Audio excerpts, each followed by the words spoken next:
Hello and welcome to episode 2 to my weird, funky and quirky world. Isn't it episode 3? Your episode It's actually episode 2 with a guest. Okay. But you're actually right. Thanks for the correction, motherfucker. It's technically episode Keeping 3. you in line. Yeah, that's okay. I have my dear friend and recent ex-client, Nick. We broke up. He broke up a week ago. Yeah, he was too much for him. It gets a bit like that, doesn't it? My brother, thank you for being here, bro. Thank you for having me. Pleasure. So, So where am I going with this? yeah. Where are we going? Look, I think the thing that inspired me the most to want to have this conversation is that in all of our sessions, our conversations are wild. Wild in the sense, like, therapeutically they're great, but we always happen to have massive conversations, which is what inspired me to want to have you on here. We get deeply philosophical sometimes. There's so many things we can say, and I think you also have a really inspiring and powerful story that I think lots of men need to hear. And of course women, but I think you're a real good role model for men, especially with the work you've done and how far I've seen you come over the last couple of years. I mean, I've known you since like 2023. Wow, Like, yeah, it has been that long. yeah, bro. 2022, maybe? When did you start End of 23. Yeah. You've come an exceptionally long way, and I'm just like, fuck, man, like you are a lot of what men should look up to. So I want to hear a little bit about your story, bro. Who are you? How did you get here?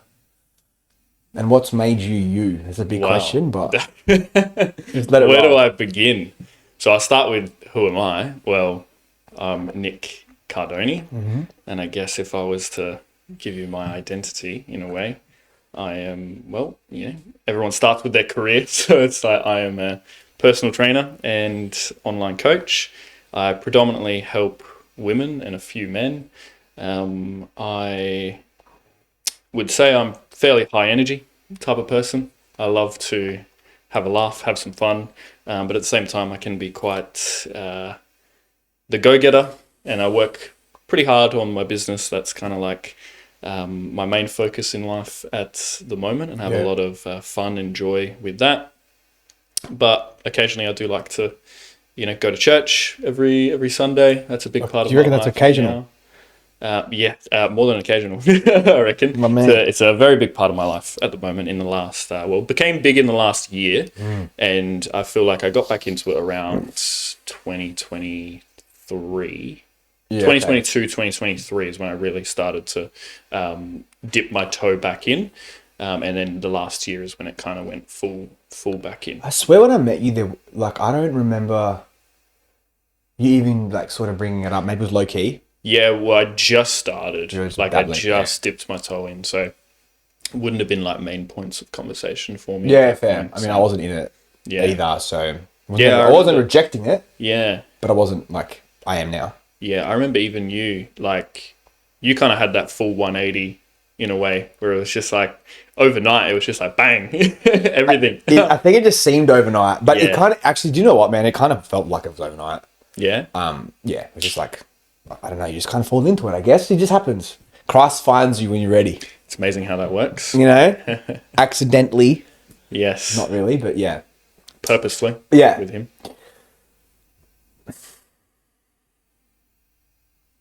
What got you? What moved you toward wanting to be a PT and building the life that you have? What is the thing that? Was there a catalyst? Was there moments? How did this look when it was unraveling? I think it started when I was a teenager, being a PT. I remember when I was 16, I just turned 16. Actually, no, take that back. I was 14. And I remember just starting to train and exercise with weights. And I wanted to, every other guy out there, just build muscle and look good and feel confident and all those things. Because I didn't feel like that when I was a 14, 15-year-old.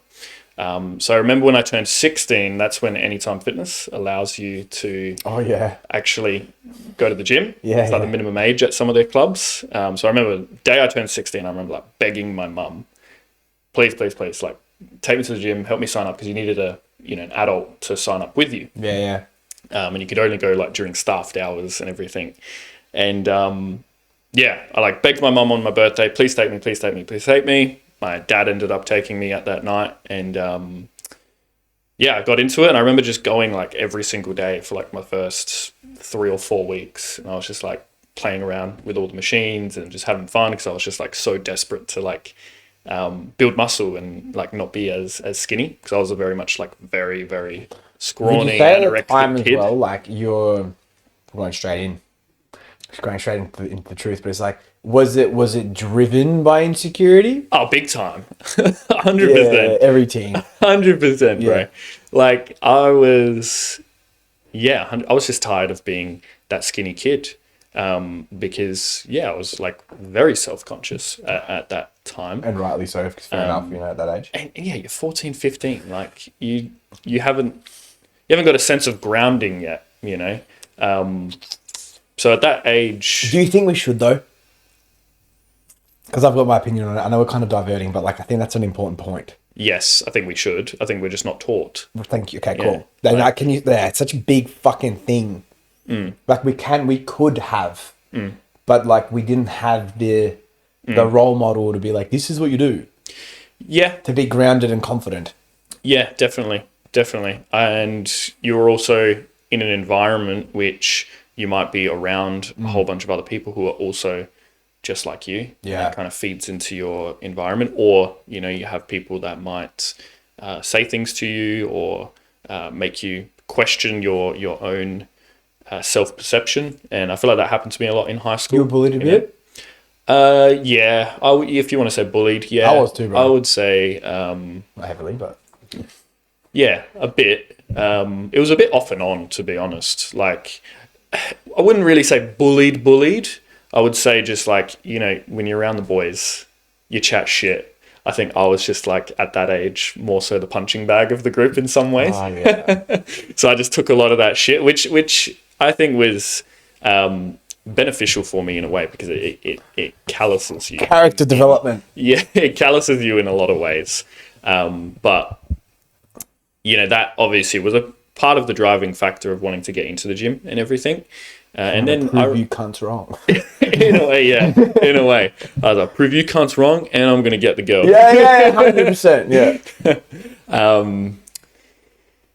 And yeah, just going to the gym and seeing all the PTs on the wall, and I was like, you know, like they look confident and they look like they've got it all together. And believe me, PTs do not have it all together.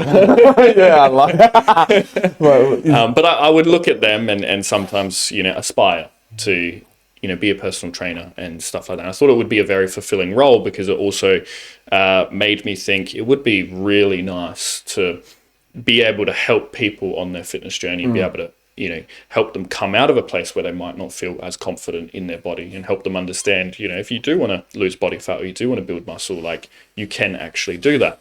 And that intrigued me quite a lot. But I kept it in the back of my mind because there was a part of me which didn't feel like I could do it yet. You know, whether did I look good enough, etc. Like, you know, could I uphold that character? So I went and worked at my uncle's restaurant for about 5 years, since I was about 15, 16, all the way until I was 21. And I also worked at Pasta Go-Go in between there as well. So I've been all throughout hospitality, learned the kitchen, and that was a very, very developmental part of my life, just being able to learn that discipline. But then got into coaching when I was 20. I started my Cert 4 when I was 19. I've done various other courses and certificates now. And yeah, got into it when I was 20 because I was just like, you know what, screw it, let's give it a go. Like, yeah. the only thing, excuse me, the only thing that I love is the gym. I love training and I love doing that. You know, did I like cooking? Yeah, but I had a real big passion for the gym and fitness, and I was like, screw it, let's get into this and let's just give it a go. So I got into the Cert 4 and then got into a group gym after that. Ended up leaving that group gym. We parted ways, and then started at Derrimut where me and you met, and that's where most people even know me from. Yeah, got you.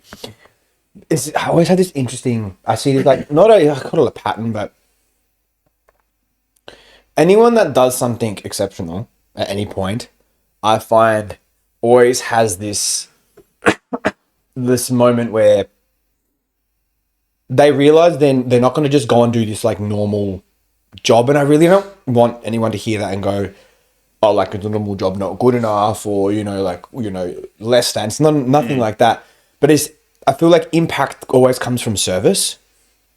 And like I was saying it to my other guest yesterday as well. What about why were you like, I don't want to just work in the kitchen, or why don't I just want to go and fucking work in corporate? Like, why did you go that path? PT path, starting your own business, etc. Yeah, like that's it. It's a because it's not an easy pick. You're not going like, I'm gonna go pick this sure thing, fucking easy route, and just go and do my job. Like, it's fucking hard. That's a good question. Why did I pick the PT route over like the standard go to university, get your degree, climb the corporate ladder or work your way up in a trade? Because I had those thoughts as well. Don't get me wrong. I had those thoughts of, entering a trade. My dad's like an electrician, and it's funny. Get a real job. Little sidetrack. My dad's got 3 boys. None of them became a tradie. Oh, really? Yeah. And I can tell he's just like a little bit upset from that. Like, fuck. But I guess I chose the PT route, one, because I was always very conscious of the fact that I loved the gym. And I guess at that age, I even had a mum who was very much just like, the classic mum, do what makes you happy, do what makes you happy. You've got one life, just do what makes you happy, because, she would say, I just did retail and I wish I did this and I wish I did that. So she would teach me, like, make the most of your life. And I'm like, that's fucking beautiful. Yeah, very, very beautiful. And I went with that a bit. I was like, you know what? Screw it. I'm very passionate about PT. I am going to give it a go, because at the end of the day, I can always come back to the restaurant. Like, how old were you when you had that thought? 2021, probably when I started PT. Because I remember speaking to the head chef about an apprenticeship there. I remember just peeking in the door. Like, what does this look like? Curiosity. Do I kind of want to do this? I mean, I thought to myself at the time, I'm already very good at cooking. I'm already very good at this domain. Do I want to take it further?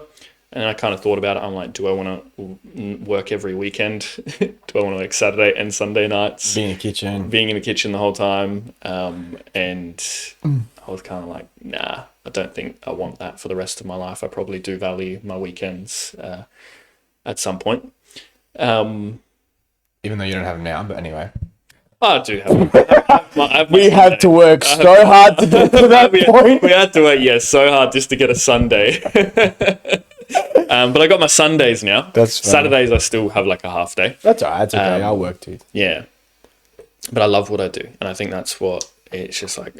So it does get to that point. When you love what you do, you kind of wake up and you're just like, well, I'd rather just do this, On that, I think that's such an important point, because other than like being physiologically a little drained at times, which is human. Yeah. Like, there's like last night, I had dinner and then I'm like, all right, it's 8:30. I got a little bit of like work in me. So but I'm like, it's not that I'm like, I got to do this thing. It's like, I want to do this thing. Yeah. And I'm really excited to do this thing. Yeah. And I've just been doing that for the last few weeks. I'm like just working until really late. But I'm like, I fucking want to. But I'm like, if I didn't have to sleep, I wouldn't. But I know I need to sleep. Yeah. But I think that's like the blessing of doing when you finally find something you love. But back to you, it's like you had to probably eat a lot of fucking shit before you got to a point of realizing that you finally have created something you enjoy. Because it's not easy. I always kind of liked PT, But was there no point in time where you're like, what the fuck am I doing here? Like, because it's not easy. Oh, yeah. There's certain things that were uncomfortable. Like, it's hard. It's hard. Yeah. I know I'm projecting on this. Like, it was hard for me over the last 7 years building this fucking thing. But Oh, don't get me. Yeah, fucking oath. It was so hard. Is it worth it? Yes, Yeah. 110%. Is it worth it?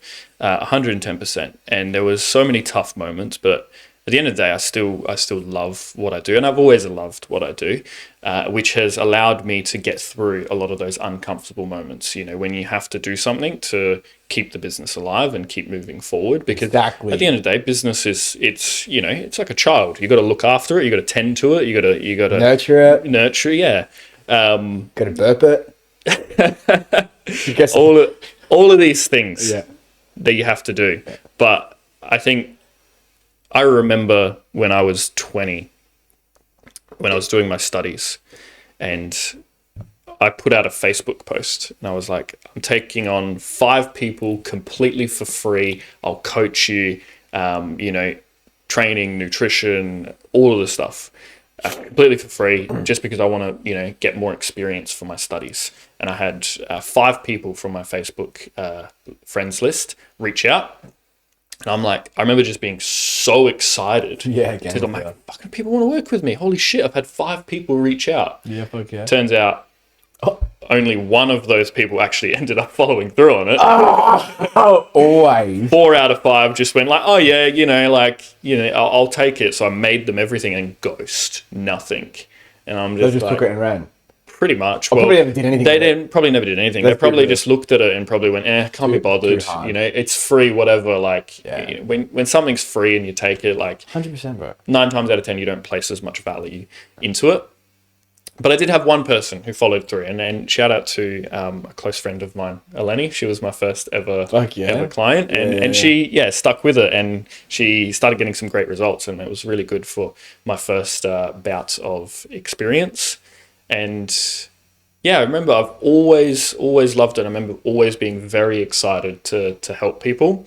I even ran a free challenge at Derrimut as well, where I coached 100 people for free. Yes, it was out of service, but obviously also out of I've got to build a business and I have to do something with this, so I am going to take risks like that. But I don't think there's ever been a time where I haven't loved what I do. Has there been uncomfortable parts of it? 110%. This is an interesting one because, like, do you feel like you unconsciously found the jackpot? Because, like, so many people, it's going to get deep here, and this is going to... So many people hate what they do? Yeah, but they hate what they do, but then also, like, they never even get to the point of identifying what they like and what they have a love for to then pursue it. Yeah, I want to make this 100% clear, though. So I don't want anyone to get these expectations that I'm just someone that wakes up every single day and I'm like, oh my God, this is amazing. I'm in this euphoric moment all of the time where I love what I do. Don't get me wrong, there are some times where I'm like, oh, I got to do this, or I got to do that, or I got to do this. But at the end of the day, I think I'm so obsessed with just helping people that kind of drives me through that discomfort. Whereas I feel like a lot of people in corporate that hate what they do, they don't see the value that they're providing to the world in a way, or they feel like what they're doing is just redundant or meaningless, and it's just kind of like a checkbox so that they can get a paycheck and they can keep surviving and then make it to the weekend. I think some things are that, though.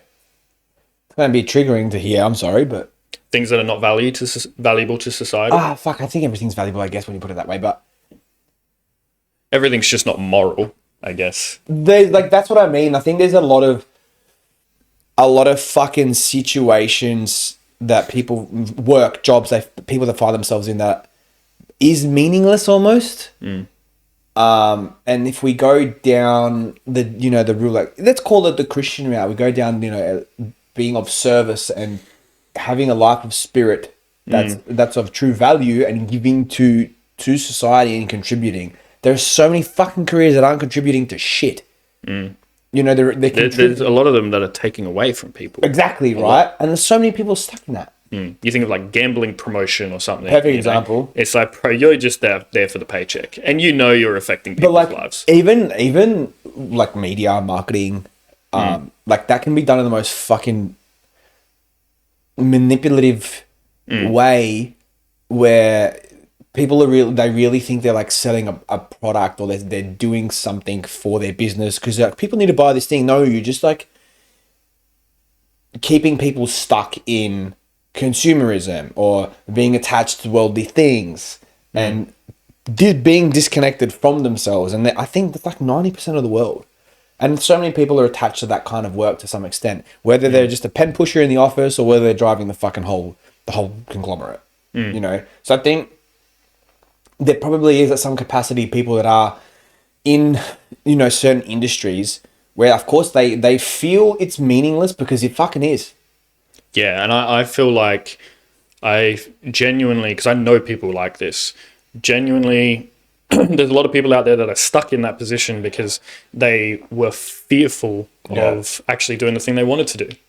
Like the thing that keeps most people stuck is fear. It's I agree. Anxiety. So you reckon, this is an interesting point then,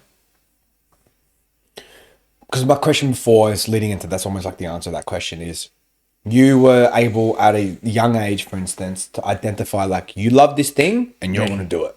Yeah. You're going to stick to it. And even though it's hard, you know it's worth it. Do you think that's because like some people struggle to find that is because they have so much fear, even that at a young age they don't even bother trying, and they just go and do 100%. They go do the thing. They go do the they go do the safe thing. Fucking oath. I know so many people that have done that. And I'm saying like I don't know. Yeah, 100%. Yeah. like heaps of people. And look, I understand it because it's scary. And there's some, like I've gone through in my 7 years of being a PT, I've gone through many times where I'm just like, oh, is this going to work? You know, can I actually keep doing this? And, you know, you'd probably relate to that as well. And I still have moments now. Yeah.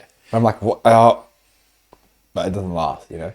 Exactly. It's like a fleeting thought. It's waves. You're going to go through business waves and you're going to go through emotions. But I feel like a lot of people just play the safe route because they're like, it's too risky. It's like, I can't do that because it might not work out and I might, you know, lose X, Y, Z. And you know what? If you're someone who's maybe a bit older than we are and you've got kids and a house and a mortgage and all of these things, I fully respect that decision to play a safe route. Like so respect that. Especially if you value the things in which you do have. But I feel like more in the context of people that are young, I feel like people never give it a go because it's just like, one, they're worried about what people are going to think of them. Like I can't tell you how much shit I got when I started posting my PT videos. Like so much crap. And it was like, people aren't going to listen to you. Like, you know, why would people purchase from you? There's no money in PT. Like, you know, why are you going to go down that route? So much. Imagine if the world just supported the world.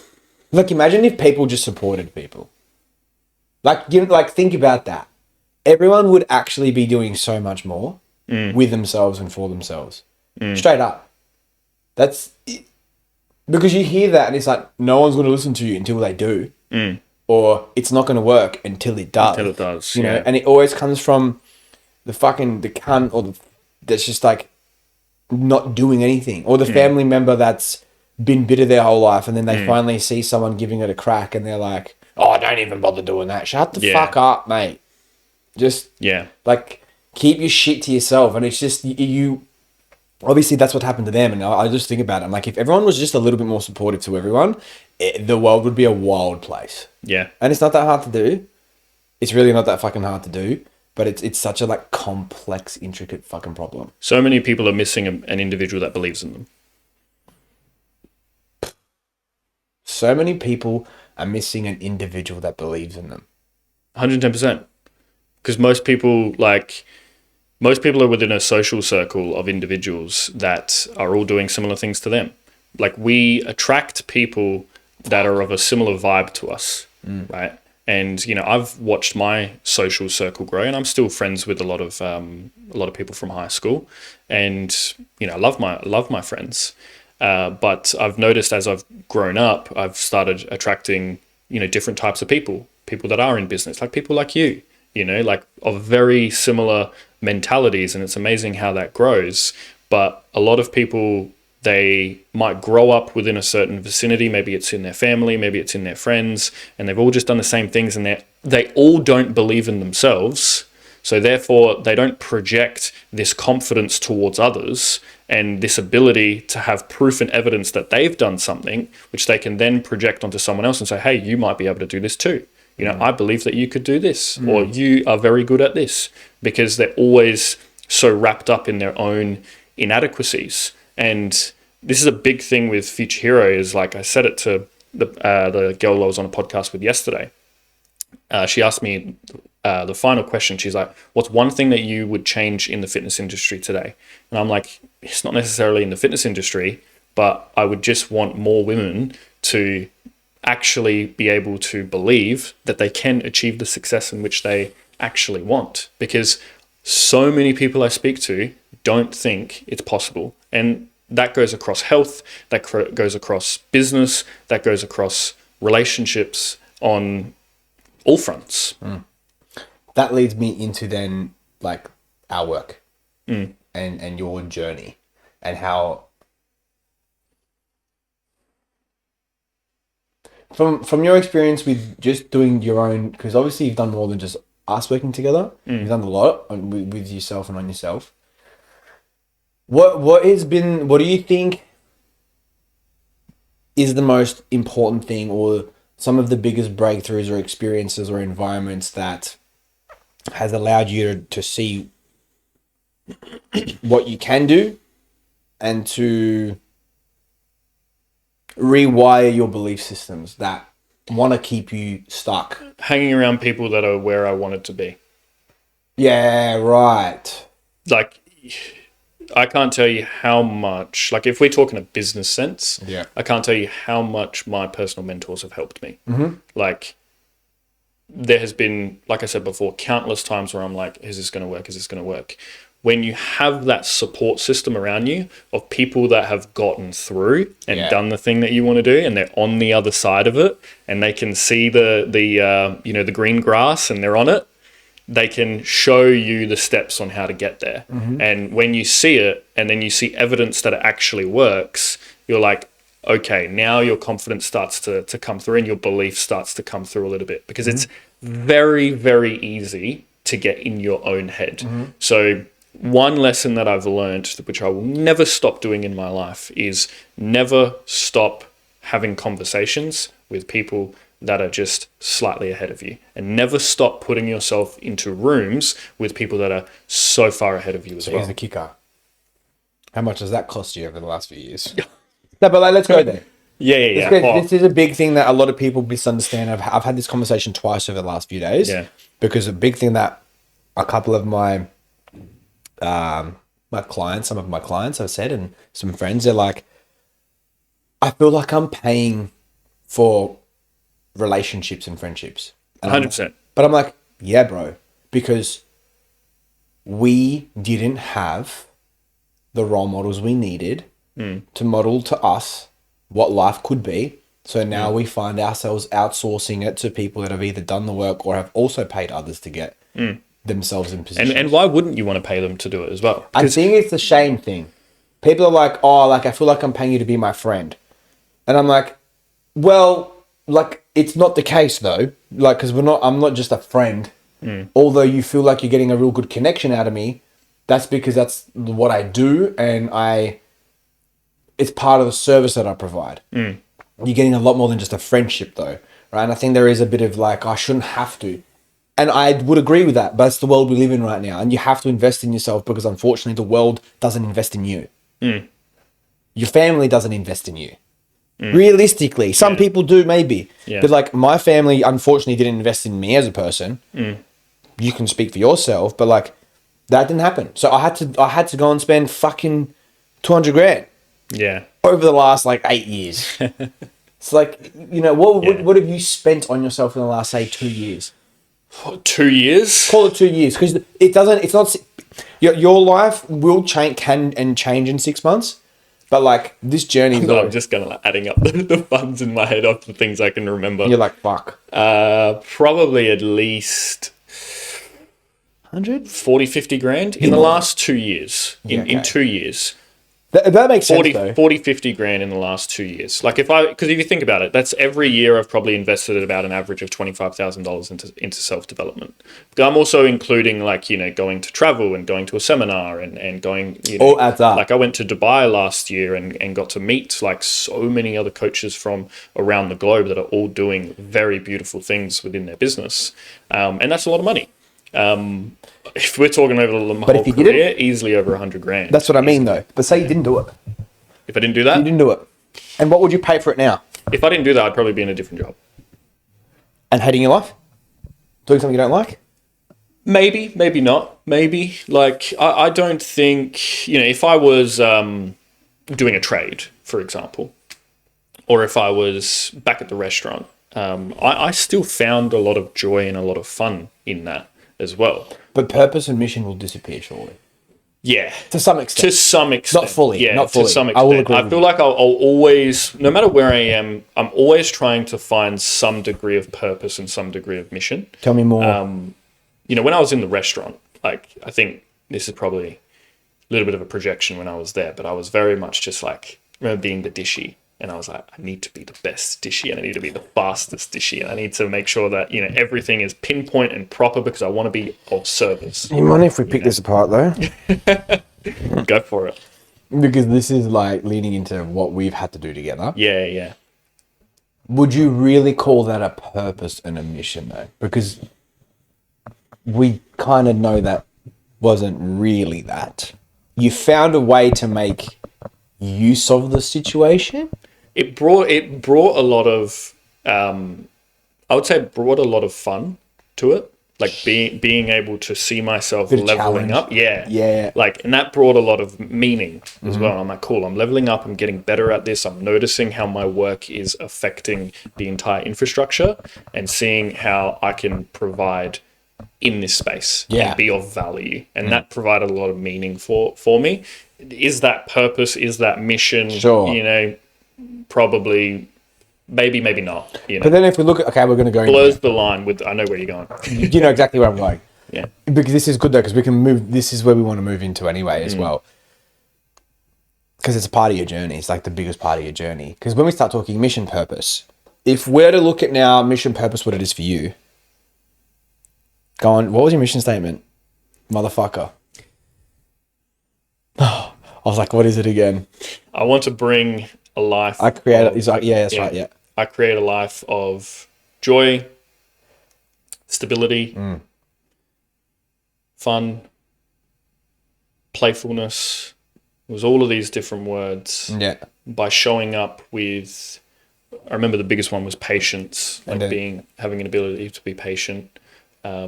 Faithful and grounding. Yes, that's right. Yeah, by being faithful. So, like, can you see how that becomes a statement of being, right? Like, this is that. It's not external anymore. It's not being the best at anything. Yeah. And this is where, like, I want to sort of lead into that was, I think we can end up finding our purpose and I guess our mission in anything we do when we can come to that point. But it's like when you look at your trajectory from like needing to be the best dishy at that point in time, it's like, what was that for you? And then how did that pretty much just like relay into the rest of your life? Yeah, it was very much out of a desire to be seen as valuable because I necessarily didn't have that own inherent confidence. Yeah. So I would seek that applause, validation, etc. from outside sources, which so many people do. Like it's like 95% of population. 100%. And that was very much a big driving factor of what kept me going, along with obviously, passion and wanting to succeed and wanting to bring something, which also probably ties into external validation to a degree as well. But being able to, and that probably lent into a little bit of PT as well, because if you think of PT, it's like you're trying to literally change someone's life, which is probably another reason why it was so intriguing to me, because I'm like, cool, this could probably bring me a lot of external validation if I'm able to absolutely change someone's life, because there's a deep part of me which feels inadequate in some way. So if I can be of maximum service to someone, at least I'm going to then at least feel good about myself, you know? So that was probably a big part of the PT interesting how, journey like, as well. and like, I love how, we're just going to go straight in now, but it's like our patterns of codependency will come up anywhere we Yeah. are. Because it's like, if I fucking fix you, rescue you, change you, and you finally get to the place I need you to get to, then I'm okay. Yeah. And it's like, we're so codependent on that. And then it's like, it goes into everything else. Yeah. And it's funny because I remember having a realization probably about a year or two ago. And I think our work really helped with this. But I remember I was having so many transformations, so many testimonials, and like, you know, even had like so many people write up a testimonial on a Facebook post for like PT of the year. And it was like overwhelming with the things in which they were saying about, like, you know, you've changed my life, you've done this, like, well, Nick has changed my life, he's done this, he's done that, I feel this. And I remember getting to a point maybe like 1 or 2 years ago where I sat there and I was like, why do I still feel like a little bit like something's not right? Despite getting all of this attention, all of this validation, you know, people were coming up to me at the gym and just being like, man, like, you are what I want to be like. And I'm like, I didn't know how to hold it. It was kind of like almost overwhelming to a point. And I remember going home and I'm like, but I still don't feel good enough because I'm not here. I remember just always chasing the next Constant thing. gap. Yeah. And one of my mentors, he put out a video and he was literally like, he's like, so many of you are actually not where you want to be because you don't think you're good enough for where you are. Yes. He's like, you're constantly in this state where you don't feel good enough, which is actually holding you back from getting to the places where you want to be, because you're showing up and projecting this inadequacy in everything that you're doing. And he said, if all of you were to just go and write down, you know, all of the things in which you've done in your career and all the people that you've helped and the way in which you've shown up and been of service, you could look back on that and probably think to yourself, I am pretty cool and I am good enough. And, you know, even if this doesn't necessarily, even if I might not get to exactly where I want to be, I can still stay grounded in the fact that I am enough. And no matter where I go, I can still show up in a way with purpose and mission. Yeah. I would add, the only thing I want to add to that is, I think you say that very cleanly, and like, because that worked in with everything else you're doing. Because any other person that's just not going to work for everyone. That makes sense. You know anything about that? Explain. Like your mentor being like, just go write down the things that you've done and then just believe you're good enough. Like, it's not going to fucking happen. It's not going to work for everyone. 110%. It's probably not going to work for It'll many. help for a moment. For a temporary moment. So my question for you is like, that experience, the gap that you were having, the whole like, fuck, I've done the thing, I've achieved the thing, I've gotten to the point, I've actually created the life, but something is still missing. Like, what was that journey then from there? How did that occur? And yes, you can speak about it, I suppose. Wow. How did our journey together influence that? This is what's going to answer. Yes, I think our journey together really got me questioning, what am I actually here for? Like, what am I genuinely here for? What am I doing? Like you kind of got me questioning a lot of the internal driving factors of everything in which I was doing. Yeah. And the way I was showing up in so many different areas, you know, whether it be family, business, relationships, etc. You got me really understanding what was actually going on.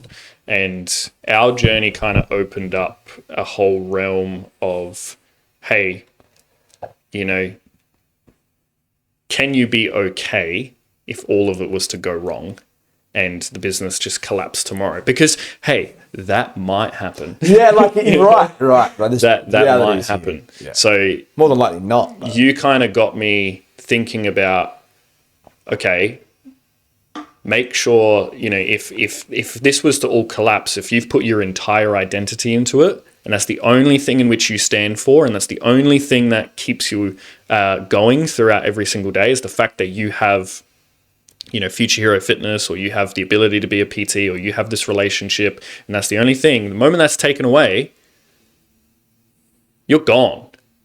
You lose your sense of meaning. You lose your sense of who you are. You lose your sense of belonging if you're within a social structure, and you can fall into deep, dark episodes because you don't have you don't have an ability to ground yourself in something which is actually more than just the things of this world. And you allowed me to see that clearly and go, hold on a second, like, even if I don't have the business, or even if I don't have the relationship or the friends or whatever it is, you kind of allowed me to know, oh, hold on, I am okay. And I can keep returning to myself. And I'm not actually defined by how successful I am, or how how good my relationship is, or how good my relationship with my family is. You can ultimately still continue to come back to yourself in any time of your life. And that connected so well in a faith sense too. Where I was like, kind of like all the pieces started to come together in my mind of like, hold on a second, like, I don't need to constantly be this performative go-getter, and that's the only identity that I have, because that's the only thing I feel like gives me meaning.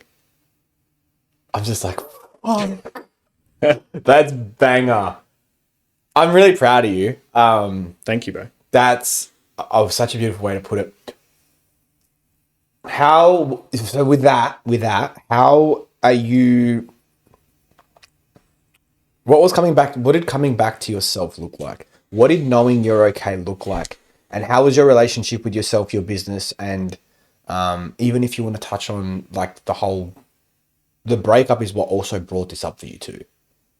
Like it was like not the thing, but it was like the mirror to be like, oi, this has occurred, and that created a whole chain reaction of you being like, wait, hold on, and then it just kind of opened up. I think the breakup was like a veil being lifted, because I feel like I was very unconscious through a lot of times in that, and I think it allowed space for deep reflection and deep moments to really look at things clearly and take a step back for a moment and start actually reevaluating things and how am I showing up, and why do I act this way, and why has all of these things happened. And sometimes I can get deeply analytical too much as well, and I can get very much in the weeds of things, and you kind of taught me just like, come down, let it be what it is. It is this, hold that, and come back to yourself. When you say hold that, what does that mean further? And again, it's more so for the viewers. I know what it means, but I'm like, even it'll allow you to now embody. It's not turning on yourself. Yeah, right. It's not turning on yourself, because I feel like, especially for things like a breakup or things like a business failure, if you attach your entire identity into it, and it's your entire sense of meaning, which my relationship at the time felt, a lot like that, because I was very much like, I'm trying to do this, and I need to do this so that we can have this, and then that, the house, and then I want to make sure that this happens and that happens. And be a bit more specific if you can. If you feel like speaking into it a little bit more. I was very much trying to be performative and be this person for her. Yeah. So that I felt good enough. Okay. In a way. Cool. Right. And because if I didn't have that external validation the entire time, the moment that external validation disappeared, for example, the breakup, it felt like, the world underneath you had ruptured, right? And that's when it brought me right back down and allowed me to go, oh, hold on a second. Fuck, yeah. What's going on here? I've just attached my entire vision, life, and sense of meaning to a singular person. It's like you've made them your god. It's like now that's gone. You need to find who you are again. Yeah. And I'm like, okay, shit. Let's figure this out. And you helped me a lot through that as well. And just being able to understand, hey, you just because you're not in a relationship anymore doesn't mean you're fucking not good enough. It doesn't mean like even if you get to 30 and you're unmarried without kids, it's like you know you're still a valuable human being. Like you know you're still worthy of dignity and respect. Would you say like being able to meet your shame was like a big part of that? Yes, and like 110%. and like really grieving it. Yes, 110%. Because one, you're grieving the thing that you lost. Sure. But then you're also grieving the fact that you've been ignoring yourself the entire time. Like you've just been attaching yourself to this person or this business or whatever it is. You know, insert your idol here, right? If you've attached the whole thing, being able to come back to yourself is like, like you taught me, like you've been ignoring yourself this entire time. It's like self-rejection and abandonment. Exactly. You've been rejecting yourself, you've been abandoning yourself, and it's never enough. It's absolutely never enough because like I remember before I got into the relationship, all I wanted was the relationship. And then I got the relationship and it was never enough. Like I was like, I need more. And I was like, be this way and that way. Exactly. Yeah. You're trying to control the whole situation. And it's just like, by the end of it, you know, my partner at the time was just like, she showed that mirror up to me, and it got to a point where she didn't even know who I was at the end, and I didn't even probably know who I was at the end. So you know, you really taught me to just meet me in that, and meet myself. Meet yourself in that. Yeah. Lads, listen up. Listen up. That's the good shit right there. So, what would you say in those moments, if you can have like specific moments of that journey within your business, your relationship, the grief, the shame, what were like the standout experiences or moments that you had where you're like, fuck, and then you I guess changed something within your life, or you changed direction, or just call it a breakthrough, and then how are you relating to, I guess, all of that now as you're sort of like coming through on the other side of it? Just repeat that one more time. Repeat the start of it. Was there any like standout moments right in that journey within your business and your relationship, like where you like penny drop that made you truly fucking see yourself for the first time, where you were able to really meet yourself and go, okay, holy fuck, and then really show up for yourself in a way where you've been able to build a very different relationship with all of it while upholding everything though? Because a lot of people get caught up in like, if I do this work, I'm gonna like lose my business. Right. As well. And it's like, nah, like it's not the case. You just build a really better, you build a far better relationship with it. Yes. Yeah. What was the moments where I was like, penny drop? Wow. Okay. There's been a few, but whatever comes. One, understanding that, like,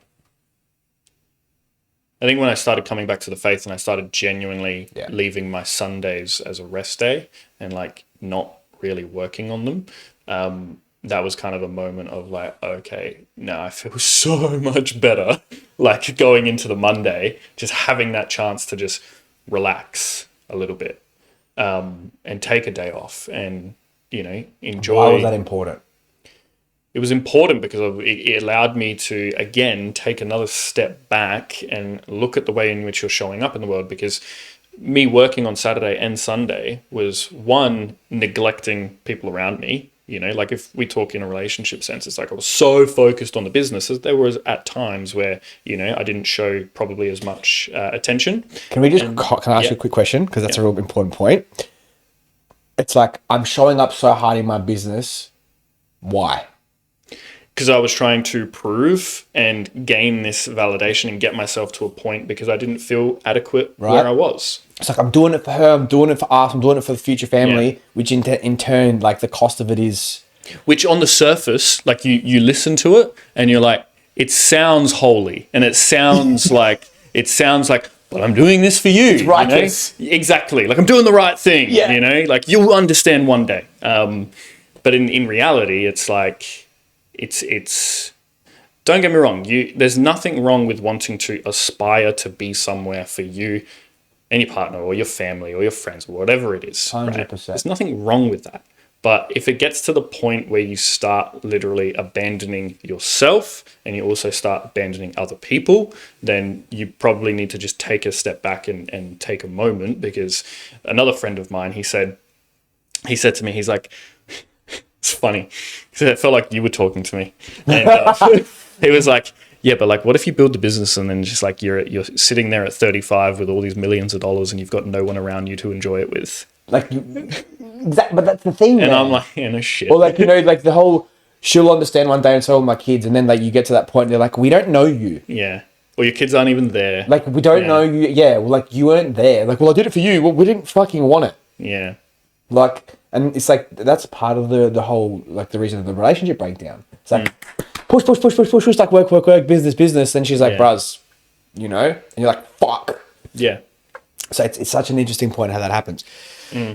What was your point before that? Sorry, I did sort of interject with a question. Just like, it was you just sort of coming back to yourself, taking your Sundays and like having those moments. Yeah. Taking the Sundays was good because it allowed me to just understand, one, my business is not going to like go down the drain overnight. Yep. Right. Like that doesn't happen.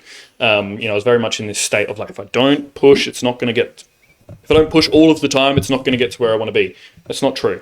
Don't get me wrong. Maybe there is at times where you may need to just slightly push a little bit more and it might need a little bit of extra attention. And, that's okay at times, but understanding when you are still in control, because if you can develop the awareness of when things are getting out of control and unconscious and it's just your own, How do you do that? mechanisms.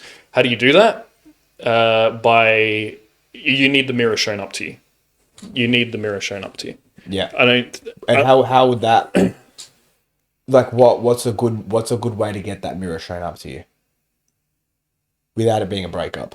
Yeah, because I was about to say two things. Either you go through like a really, you lose something, maybe you lose someone, whether it's relationship, family member, etc., or you lose, you lose your business, or you have a breakdown with a client, or whatever it is, right?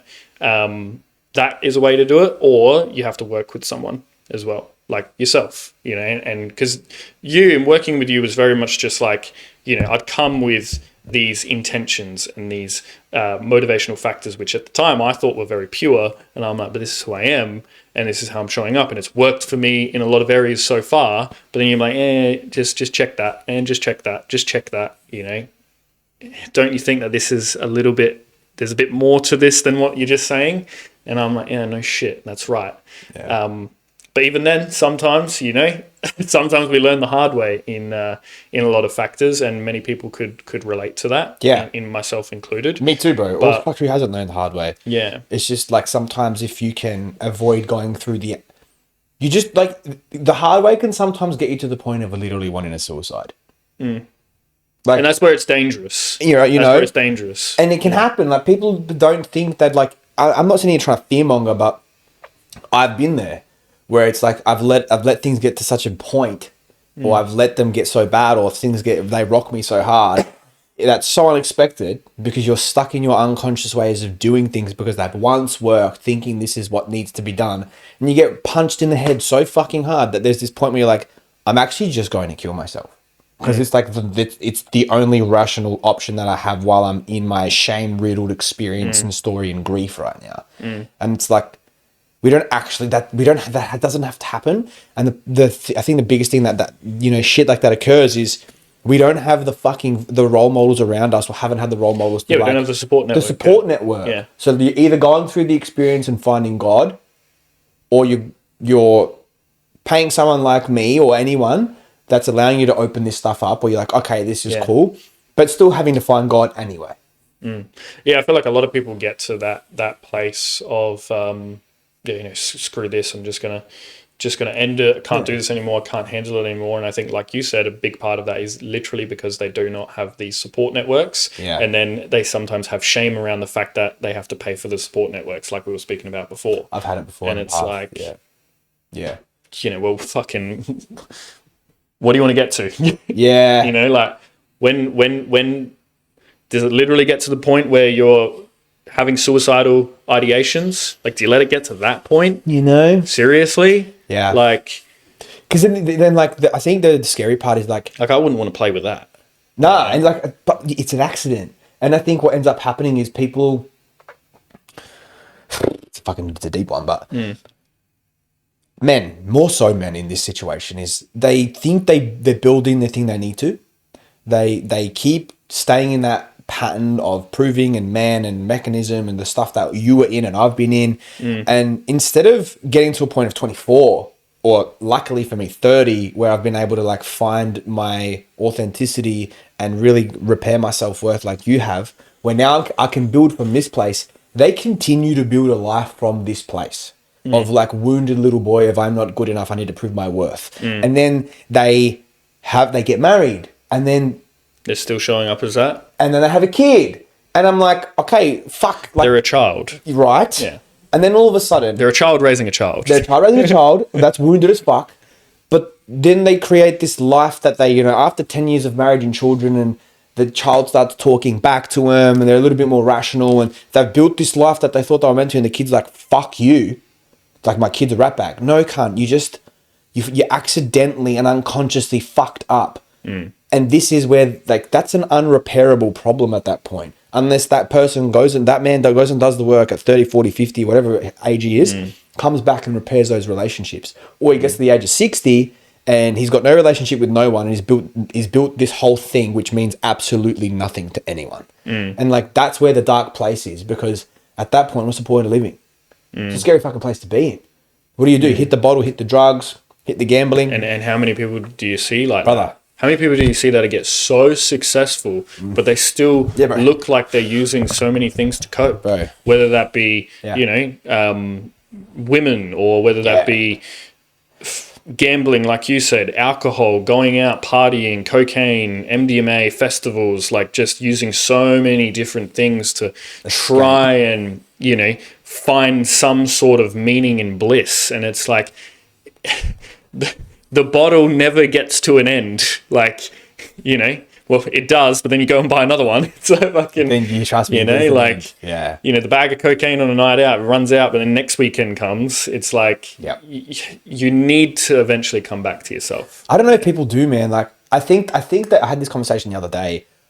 I don't think anyone can escape their reality. And like, I think people can be in denial right up until they have their moment. And that moment might be maybe 5 minutes before their last breath. I think on people's deathbeds, like, their mechanisms fall apart so hard because there's nothing to hold on to anymore. And in those last 5 minutes of breath, I just want to say this, right? What are the things that people fucking tend to do?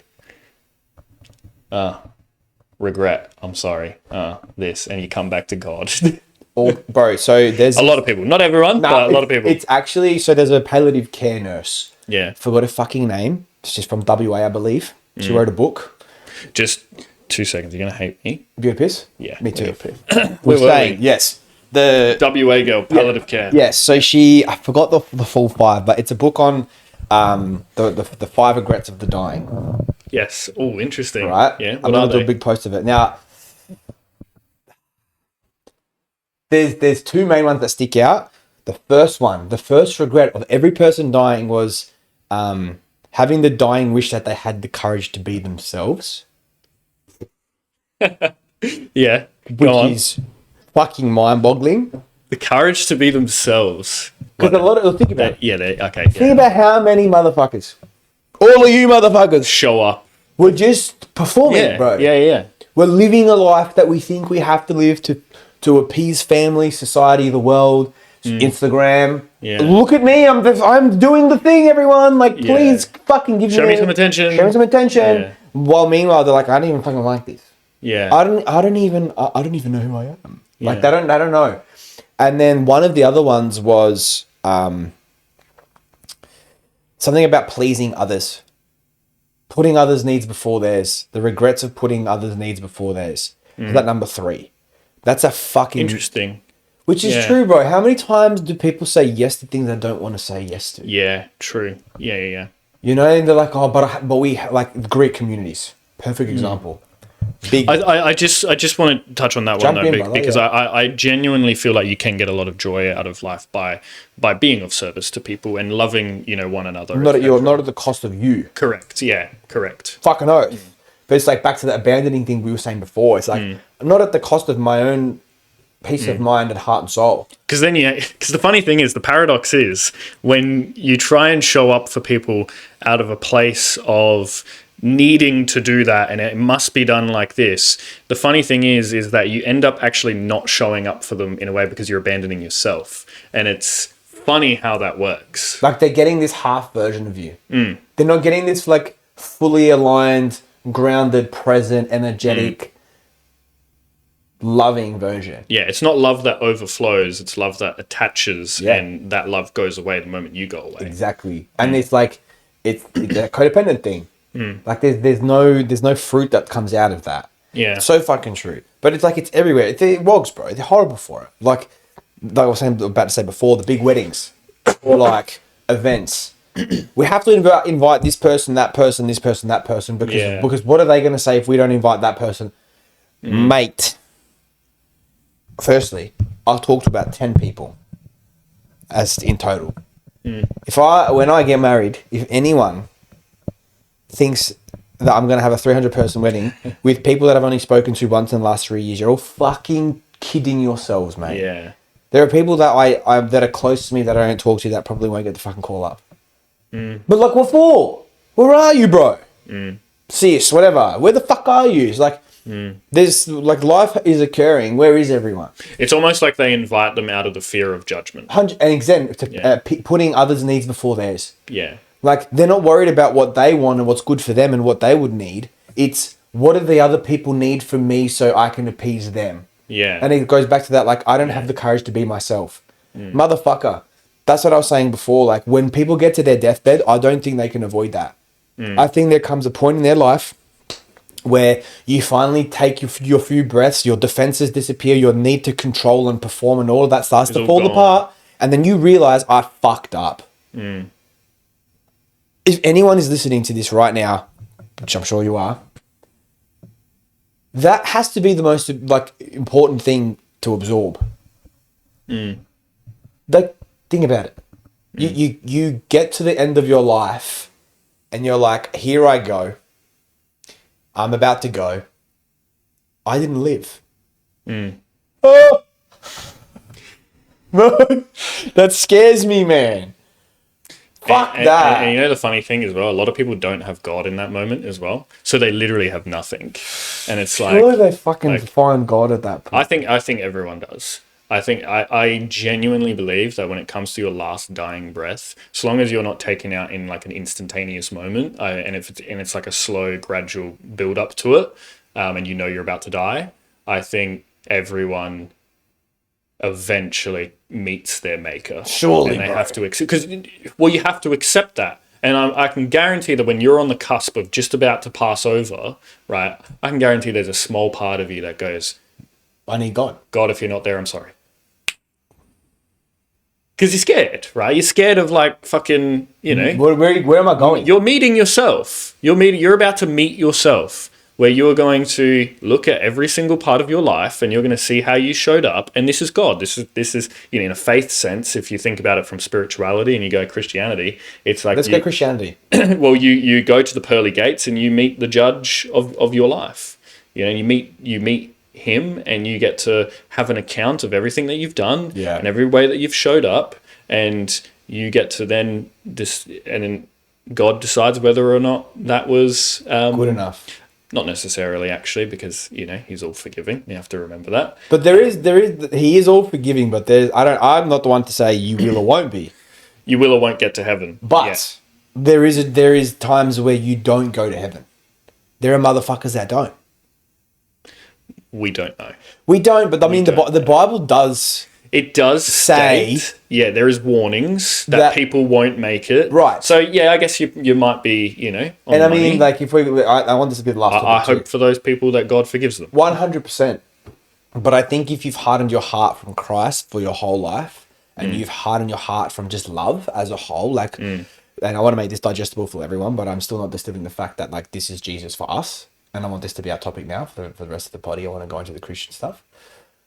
But I read it this morning in the end of Mark. If the heart is hardened, and does not believe, if we're going Christianity now, you're fucked. Yeah, I agree. I've seen From I've what seen I've people read. like that. I've seen people literally say, I think it was one guy on a podcast, he literally said, the guy asked him, he's like, what if you got up to, the gates of heaven and you were put in front of God? Would you believe in him then? And he's like, even if he was real, I wouldn't like him. Like I wouldn't. That cunt. He's gone.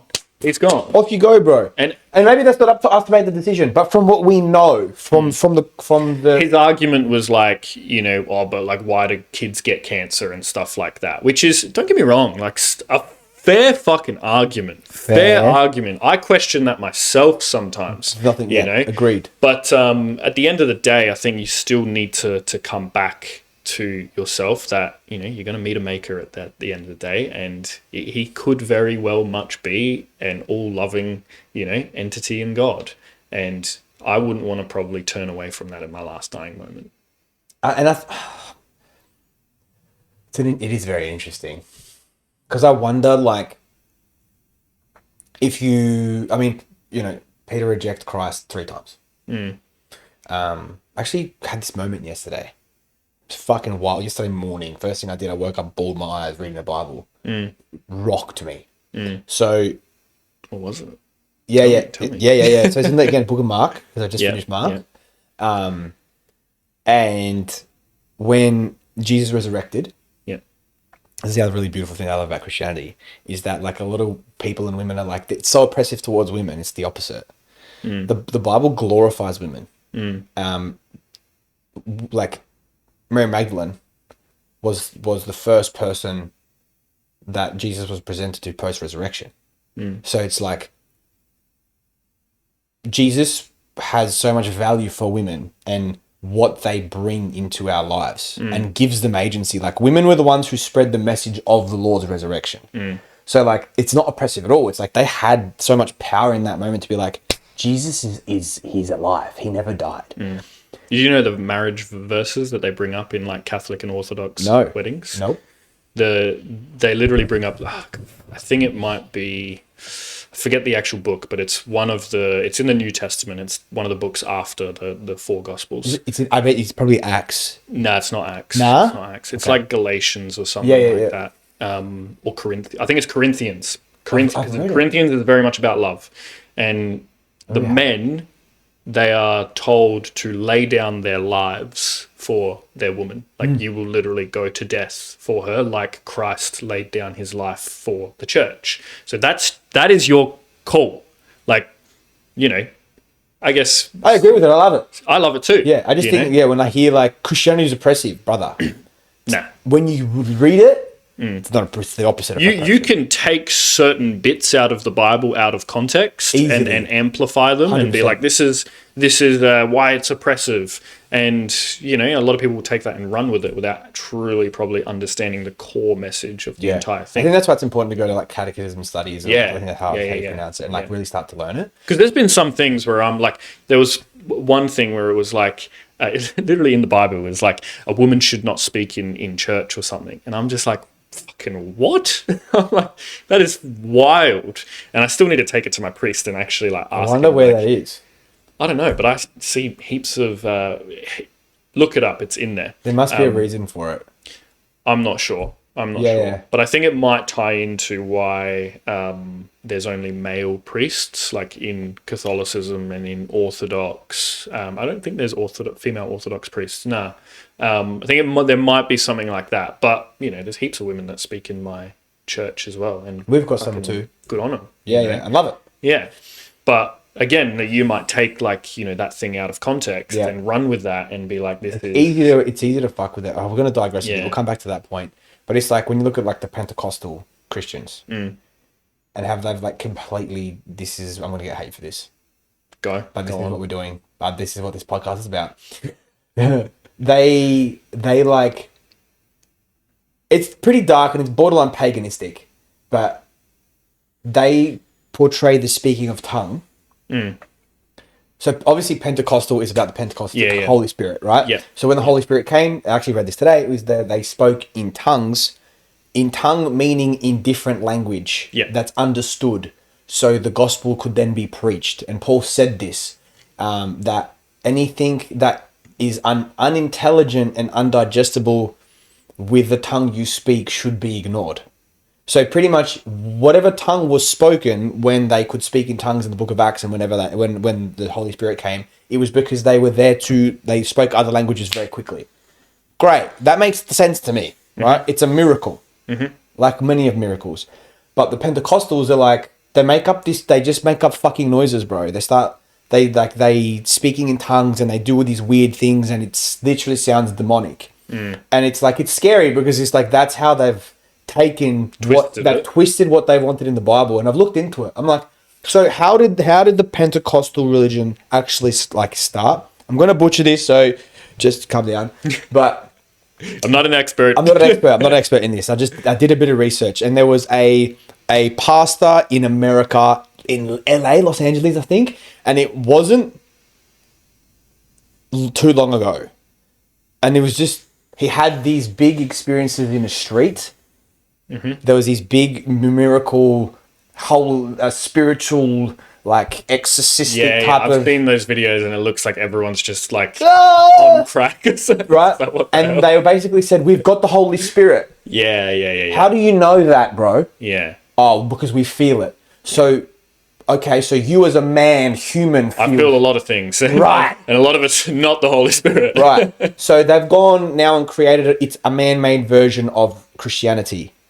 My friends, hate me all you want, but run. I'm not interested. I don't care. You can criticize me for that. It doesn't need to be touched. Like, if the Bible is the Bible, if we're looking at Catholic and Orthodoxy, like they're the two ones that's the early church. Yeah. That's their apostolic churches that come from the disciples. I don't need to fucking change it. Who am I? I'm a human being. That's definitely not a saint. And you kind of see this in the Protestant world as well. A similar thing, bro. Yeah. You know, and like they don't believe the Eucharist to be the blood and body. It's a symbol. It's like, well, no, Jesus literally said, "This is my body and this is my blood." Like he didn't say this is a symbol of my blood. His words were this. Yeah. Okay. And it's like, if you do not eat my body, you can't enter.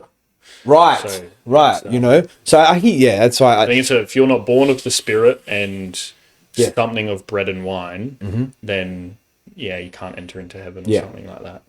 So I think that's where it's just dangerous. Where I think like it's easy for us to butcher things, and it's important. Like get context, speak to your priest. But like they don't believe in or they don't want to attach themselves to a denomination or whatever. It's like, mate, I'm an imperfect man. Yeah. I have a priest who has devoted his life to Christ. Yeah. Far better than me. He's someone I'm going to listen to. Yeah. Because I don't know better. And I still don't know that much. Like I'm learning. I know what I know. But I'm like, Father John, like, tell me more about this and how should I do that? And how can I learn this? And how can I learn that? And what should I do? Yeah. You should always have a level of discernment with whoever you're speaking to, because at the end of the day, you are speaking to man, and it is a priest, but it doesn't make what they're saying invalid. 100%. It's like, if you're then going to a man and you're attaching all of your like you must give me my understanding of the Bible, and you're trying to make him be God. Yeah. It's like, only God can do that for you. Sure. If you try and get everything out of one man, then it's going to lead you down, But there's obviously like no one better to learn from. Exactly. Yeah. Yes. Because they're imperfect as well. They are imperfect, and go in with that understanding that they are imperfect, and they may get things wrong. Like, they're sinners too, Right, and a good priest will say that. Like my priest, when I've done confession with him and just chatted about life and Christianity, he said all the time, he goes, I got a confession. He's like, you think I'm perfect? He's like, I'm just a little further along the road. He's like, and then the saints are further than me. Yeah. He's like, that's why they're saints. He goes, I'm not a saint. But he's like, I get it wrong. I argue with my wife. I say things I don't want to say. I get angry. Orthodox can have a wife. Yes. That's crazy. Yes, but you have to... Catholicism, no. I did hear this recently, but you have to become a priest, you have to have been a virgin before marriage. Right. So that is, I know that to be true because that's what I've been told. So it's like, oh, fair enough. Fact check me on that, but You're like, I'm out. I can't do it. yeah, I'm fucked. Like, I'm tatted. Like, he's like, tattoos you're not really allowed to either, even though they do break that rule sometimes. But I think that's the other thing. Like, I'll tell you this. So people are like, with the Eucharist, they're like, you have to fast and all that kind of thing, which you do, right? And someone said to me, you have to, when you go to church at any point, you have to fast. It's tradition. I was like, I don't know about that. Like, you can't eat or drink, even if you just take the bread.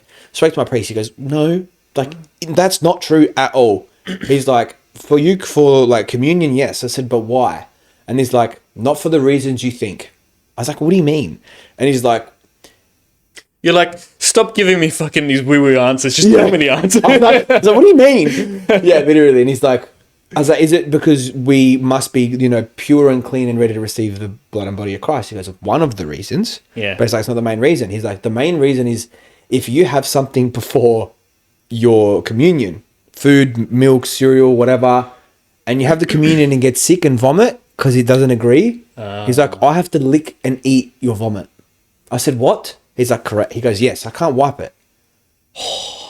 Right? So he goes, we really want to... Wait, is that a strict rule? Strict rule. I said, have you done it before? He goes, I haven't had to eat vomit, but he's like, even if it spills. So he goes, when you see kids, he goes, I learned my lesson like 10 years ago. Had a kid kick because they're babies, smack it out my hand or kick it or something. He goes, I didn't spill it all, but I dropped a little bit. He goes, I had to lick it off the floor. I had to stop the ceremony. I had to burn the floor. I had to put fire on it. He didn't tell me the reasons why. And he's like, and then continue the service. So he goes, now you see me when I'm holding it. He's like, I'm holding it very hard because my hand hurts. And I'm very cautious with kids because they kick. Yeah. He's like, but that's the biggest reason because he goes, I have to eat your vomit. It's like sacramental or something. I remember my priest actually saying, because I think someone asked a question like, what if you drop the Eucharist? And he's like, pick it up and continue to use it. Okay. And I'm like, interesting. He's like, yeah, if it's only been on the floor for like 2 seconds, pick it up and I will eat it. I'm like, fair enough. We do that all the time. So like you say Eucharist, the Eucharist is the bread?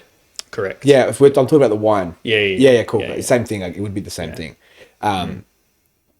But yeah, there you go though, right? It's like so many... We don't do the wine. You don't do communion? We do just the bread. Just the bread. You only get the wine, I believe, when you do your first communion. I didn't know that. I think they used to give the wine, but then they stopped for some reason. Only the priest drinks it at the altar, and then when you go up to receive communion, it's just the bread. But they say that... You're kidding. My priest explained it to me, like, the only reason why we do the bread is because there's I think it was after COVID, because they used to just wipe the chalice in between each individual person, and it became like a kind of like a hygiene thing. But don't you think though, like, this is where I get a little bit like curious about my priest said, sorry, if you have the body, right, what happens when you eat someone's body? You have the blood. You have the blood as well. Do I fully agree with that? I'm not sure yet. I don't at all, only for one reason. I thought about this last week. I'm like, what if people are sick in here? I'm like, what kind of belief is that? What if people are sick in here and I'm sharing this spoon? Right, yeah. When I commune, I had the thought last week before I communed. I'm like, hold on, where's my faith? Like, where's my faith? Am I really going to now question God while receiving his blood and body? And I was like, no. And that's why when I hear that, I'm like, you really... The first Holy Communion that you get, I sipped it from the chalice, but when I watched it this Easter, there was a few people that received first Holy Communion. They dip the bread in the wine. Yeah, okay. Yeah, we still do it. I don't know about COVID. I was not religious then. I was heavily drug fucked at that point. I was finding God in other ways. Yeah. That was a bad time of my life. You didn't find God, brother. I was finding... Yeah. I think I was looking for God, but I was very far away. Yeah, the devil was pretending to be him. I was fucked. So I don't know what our church is doing at all, but I don't think they've ever stopped doing that. I could be wrong though. Could ask. But what we were saying before, there's the Bible that I read, the forgiveness piece when we go up. Yeah. Because it's like Simon Peter was rejected 3 times. He rejected Jesus 3 times. So when he was resurrected, there was some angels that spoke to Mary Magdalene, I believe it was, when the tomb, when they like the tomb was open and yep, I'm butchering that. And they specifically said to her, go and speak to Simon Peter and tell him that the Lord has risen. And get him to let everyone know. And they were saying the meaning behind why that was the case was because the last thing that Simon Peter had done before Christ's resurrection was reject him. So they were saying that they knew that at that point Simon Peter would have dismissed himself as a disciple because he rejected him, and he would have not felt worthy enough to have continued doing his work. So they were saying like God is so like loving that the angels made sure that Simon Peter was the first person to know about it as a form of being forgiven, that he's still a disciple of Christ even though he's rejected him. So I'm like, I cried straight away. Don't know why. It's just something about that level of like love. I think it's because, we, like, if you're faithful and you're religious, especially as you get more and more into it, you start to realize how much you reject him. So much, hey. You reject him every day. But I think there's rejecting and then just like falling, because I used to say Falling this. into sin. Yeah, I used to say that as well. I said the same thing, and I was like to my priest, I'm like, I keep turning my back and rejecting him. You're not rejecting him. He's like, you're just getting it wrong, and you just keep falling over, but you keep coming back. But I know what you mean. Like we get to a point where we're like, I'm such a sinner, how can I be forgiven? But I think this, you know, you have to, it's hard to remember sometimes. Like my priest has said it to me like before. He's like, that in itself is a trap. That those very thoughts of like, I keep getting it wrong. Why do I keep falling over? It's like that's literally the devil lying to you, wanting to come to the dark side. Yeah, it's like don't worry. You keep getting it wrong. Don't go back. Don't keep trying. It's hard though. And people give up. Like people give up. People go, man, this doesn't work. I tried this long enough. It's like, well, what are you trying to get out of this? Are you just trying, like, what are you using God for here? True. Are you trying to make him your miracle kind of like doer? That's like, I mean, he is a miracle doer, but are you trying to make him a genie? Yeah. Is he a genie? Like on demand. Exactly. It's like, what did God say in the garden? It's like, not my will, but yours. Yes. And that's full surrender. Like you have to fully surrender, because you have to go literally. And I think this is probably the only religion that does this. It's like you have to fully let go of everything in this world that you attach yourself to and want, because it may never come to fruition. And you might get to your deathbed looking back on it and being like, I feel like I didn't get this, and this. Are you still going to be faithful then? Yeah. Are you still going to love God then when you feel like, life didn't go 100% your way in the way in which you wanted it to? I think God, if you follow God, he will do so much in your life. I genuinely believe that. I genuinely believe that as well. But I feel like, bro, look at the disciples. Yeah, brother. Look what they got at the end of their life. Fucking know. You're still going to be faithful then? Like, sorry, but like, isn't it like Bartholomew got skinned alive? Yeah. It's like, fuck me. Peter was boiled. Exactly. Yeah, boiled to death. Exactly. So it's he was boiled and he survived. And they were still faithful. Yeah. And they were still faithful. Whereas I think people today, it's like they look at religion as this thing which is going to grant them all their wishes. So true. And it's just not the case. And it's like you literally have to give your whole life up for it. Like in the hope that you get saved. In the faith of it all. Yeah. Well, we do get saved, but it's like what you said is so bang on. Because the moment I had this period where it was like the first 3 months of really like leaning into my faith, going to church, I'm like, oh my God, God is good. God is the only thing that is good. And then my faith was tested. Like I hit a rock bottom where suicide became an option. When was this? Like fucking March this year, bro. It was bad. The start of this year was bad time for me. It started really good, then pummeled like March-ish, like 4 months ago. March, April. And so many things that were out of my control. Almost everything that was out of my control just fell apart. I was like, like my living situation was up in the air. I had like old fucking wounds from my relationships just come out of nowhere and fucking come up.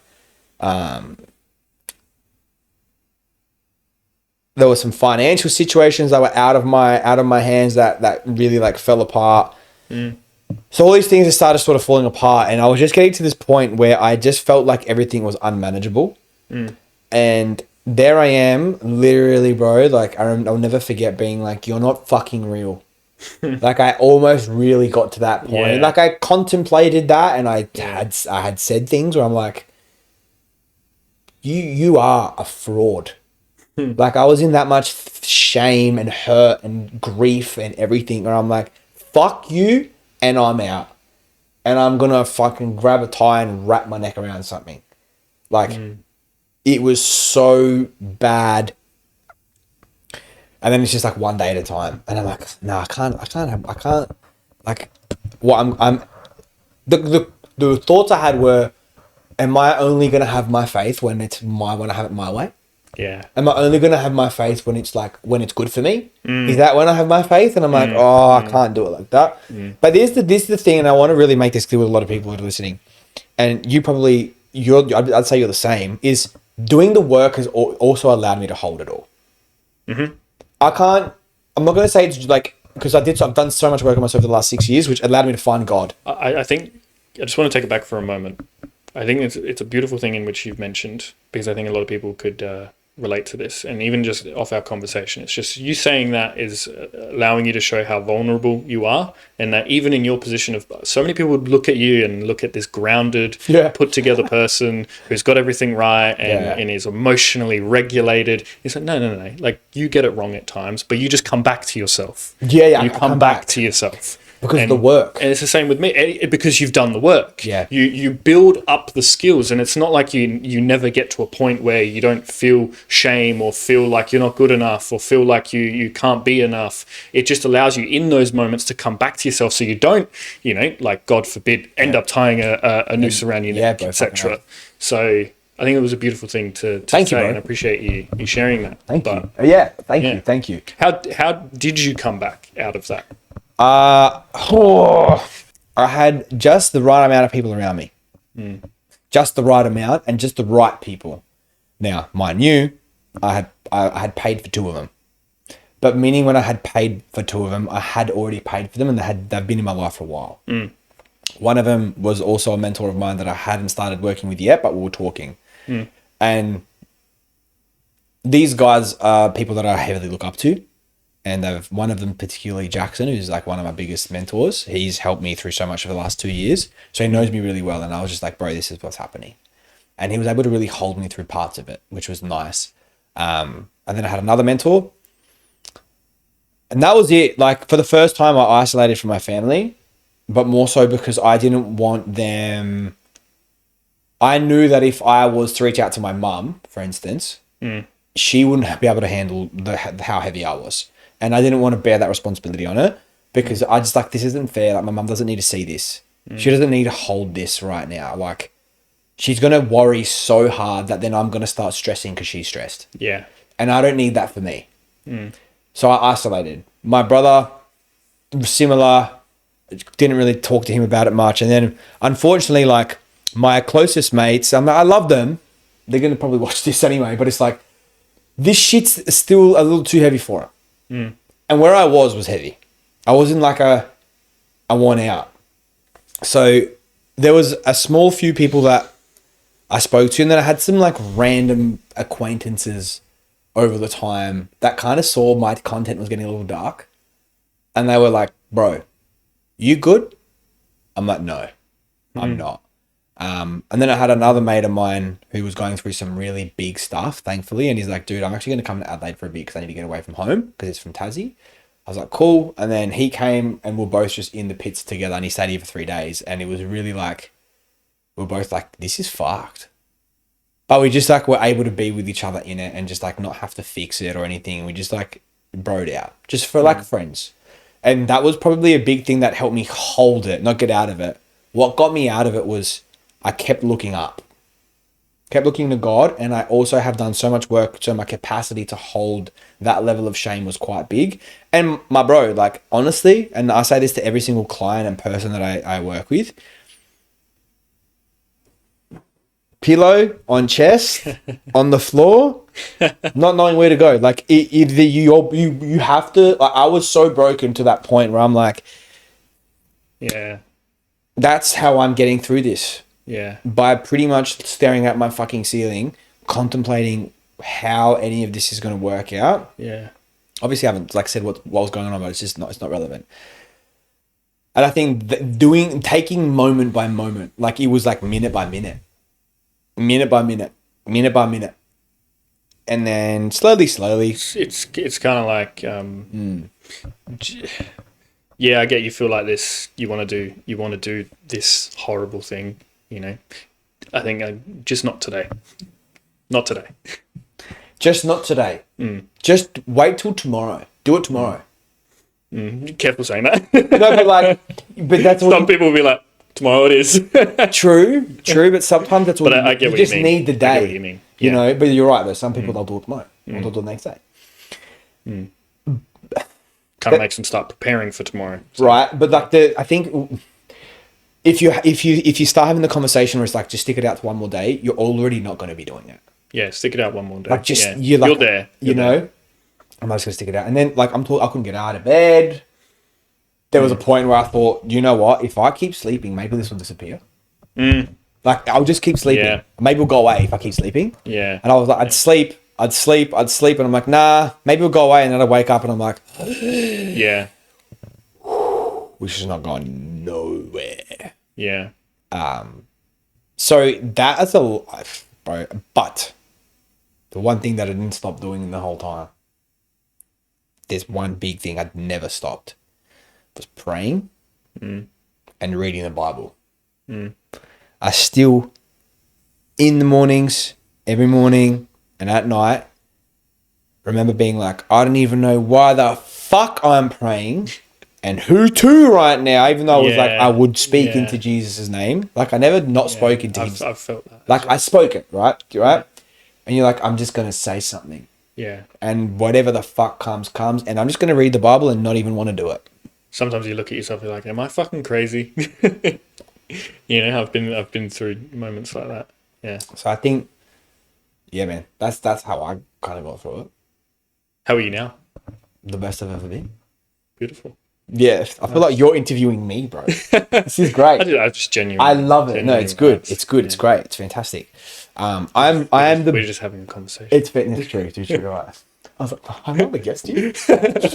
I like it though. Trust me. Questions. Welcome to the Nick Cardone podcast. We're half there. Yeah.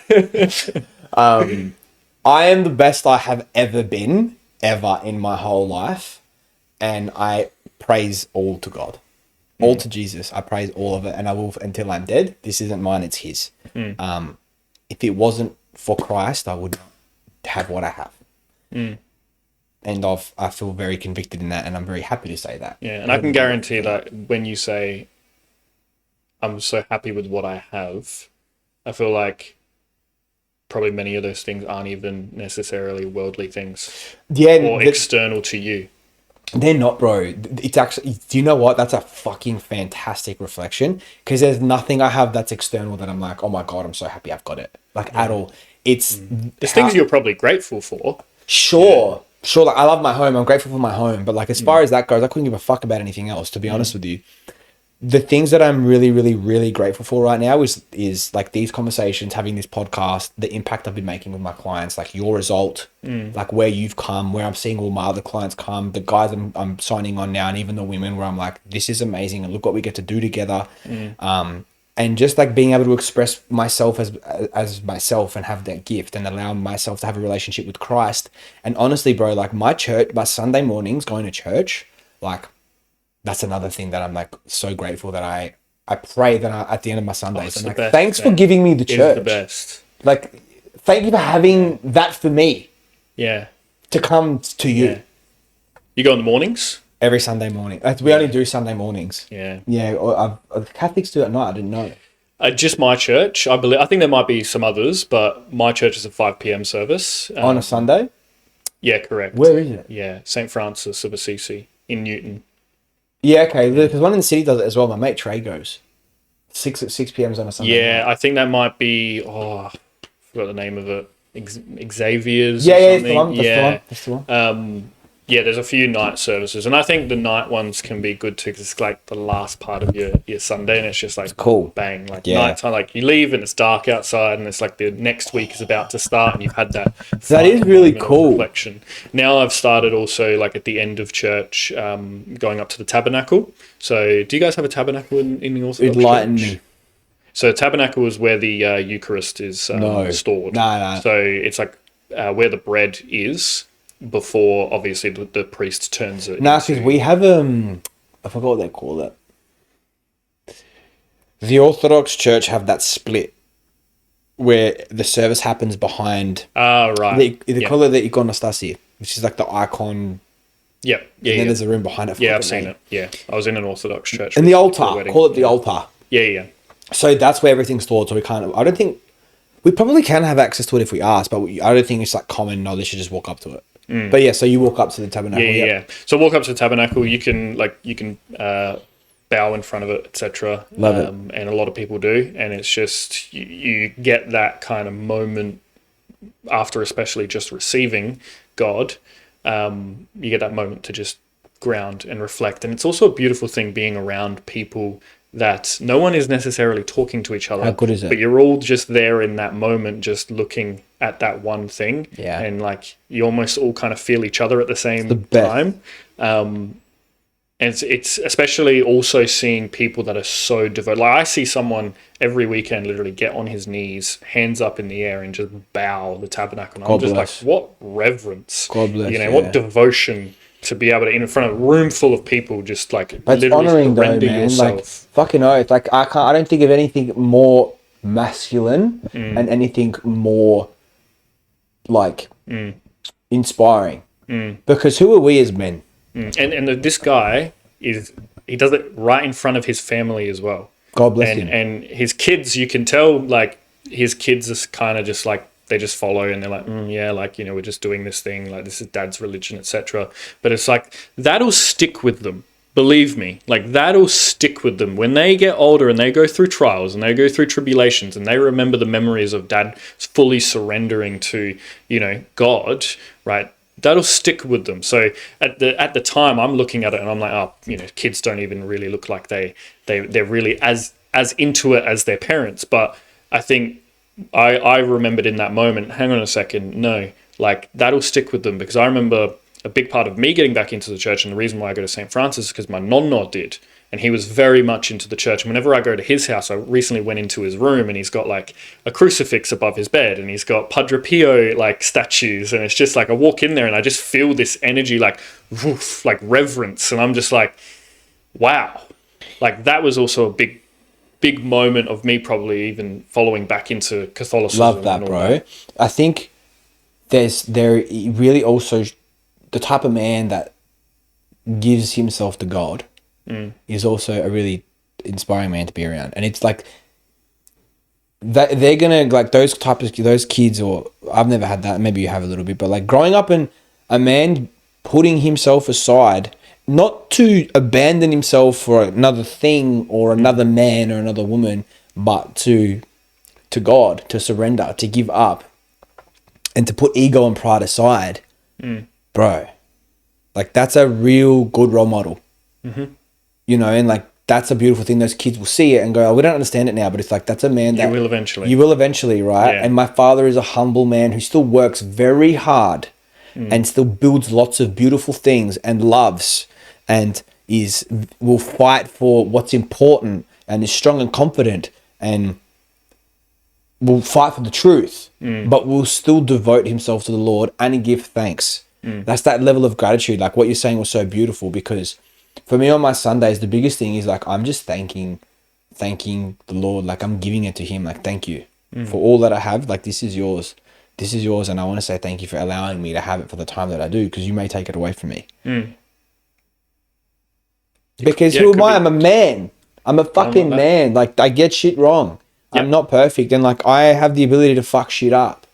Like God doesn't. We all get things wrong. Exactly. We you all know? get things wrong. So we all fail. We all fall. We all say that we're, you know, like, this is the time I'm going to do it, and I'm going to, you know, and then we fall again. And then it's like you get angry at someone, like you swear, you yell. You know, how many times have we probably sworn? Oh, bro, I've sworn so many times. And it's like you fall. Yeah, all of these things, lust, etc., greed, all of it. Pride's a big one. We all wrestle with these temptations, and don't tell me you don't, because like at the end of the day, we're all going to deal with it to some extent. 100%. And I think it's those people that can come back to God and themselves that can find a place of grounding. Because when I was first into it, I used to sometimes think, fuck, like, you know, what am I getting into? This is a bit weird, you know, like it feels uncomfortable. Do you remember the first time you went back to church? I felt so weird, bad. man. I felt really, really icky. Yeah. I was like,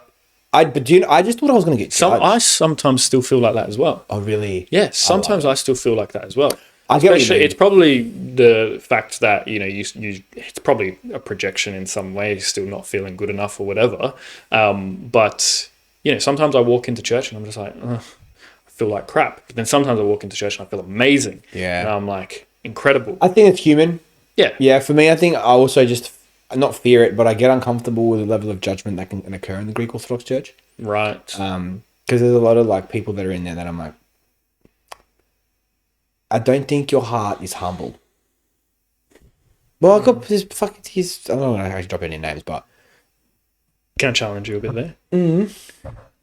Are you not being the judgy one? I think if I'm being met with judgment, right, if I'm being frowned upon, yes, yeah, like I'm not even judging it, I'm just receiving Yeah. what's been given to me. yeah, okay, You know, yeah, like, yeah. and I don't want them to be. I want them to find their own peace where they don't have to. Perfect example. First time I went to church. Second time I went to church. I had my legs crossed, right, and obviously not a good thing to do. Apparently, not too sure. Have my legs crossed, and this guy walks up to me and he slaps me on the face, like a condescending little tap. Yeah. But he was an older man. Old Greek guy? Yes, old Greek guy. I can just imagine that. Hey, Yeah. uncross your legs. It's disrespectful. Yeah. We don't do that. Only the Catholics do that. We're Orthodox. Wow. You're telling me that's not pride? You're telling me That's not pride. And I'm like- You're judging another denomination. Right. Yeah. Okay. You're putting it down. And like, Only the come on, Catholics. don't do that. I'm like, brother. Okay. Fair enough. But Jesus would have not approached me like this.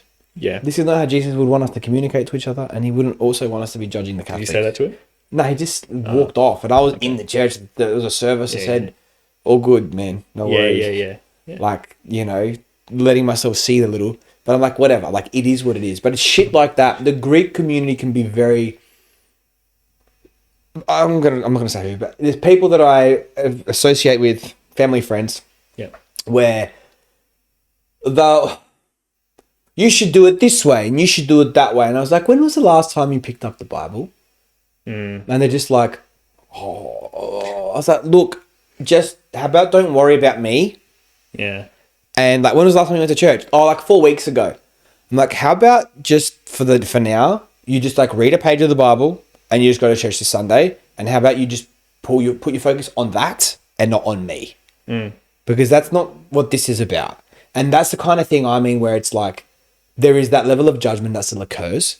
And I think that's what's deterring people from our faith. 100%. Because I'm trying to do the opposite. I'm like, we're not perfect. We're not prim and proper. I'm not like, this is how you need to be.